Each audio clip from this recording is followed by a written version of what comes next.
earmarks totaling $5.1 billion, 123 of them. I can go into much more detail here. Suffice it to say that you've got money. We're going to rifle through all of this as we get going. But Gina Loudon, radio talk show host extraordinaire, claim to fame as one of the earliest of the so-called Tea Partiers. But she's just mad now because this is something goes on. And I know what you say when you add these up, and Gina, you and I chat about before, these seem like chump change in the scheme of things.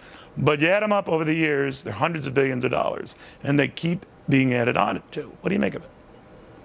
Well, as a fellow foodie, Neil, I need to get one thing out of the way, and that is that I do love bacon. But this kind of pork is the kind of thing that taxpayers have been trying to revolt against for so long. And unfortunately, the role of, I hope everyone saw your last segment, because your last segment is the perfect illustration of what is wrong, what the typical American who's well-intentioned may completely misunderstand about government, that the government originally, as they stated, should have had three roles. It was pretty much coining money, defense, and regulating interstate commerce. But now that the government has bloated itself so well beyond that, the best we can hope for is a little transparency and accountability among elected officials, and that's exactly what this pig book calls out. But you know what I always hear on this, whether it's Citizens Against Government Waste who put this out, and other senators that, you know, over the years, I'm so old I remember William Proxmire and his Fleece Award, where you had just outrageous examples of federal spending. They'd say, well, in a multi-trillion-dollar budget, you know, what are you whining about a few million, you know, spent on, you know, making sure that shrimp can run on a treadmill, always handy. But don't make a big deal of it, because that is hardly indicative of what's going on. I love this shrimp, by the way. Anyway, why, when you dismiss that, what are you saying? That take a chill pill? That's what they're saying. They're saying it's not a big deal, move on.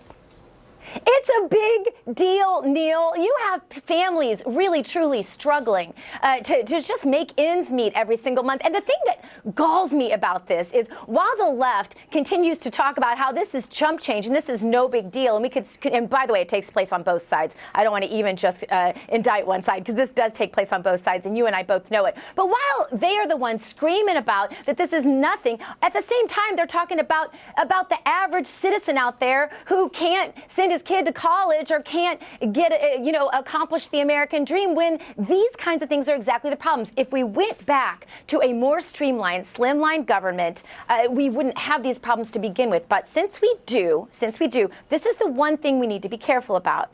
If we take the power away from our elected officials to go ahead and earmark these things, we eradicate our ability to look at exactly who's doing it, to hold these people accountable, and to be able to, for example, put a primary against them if we don't like the way they're spending our money. Then that responsibility falls in the hands of the bureaucrats. That's a very dangerous precedent. Don't hold your breath for that, Gina. But your points are all well taken. It's a pox on both parties and houses for just not dealing with this, because it's out of control. Gina, thank you, as always.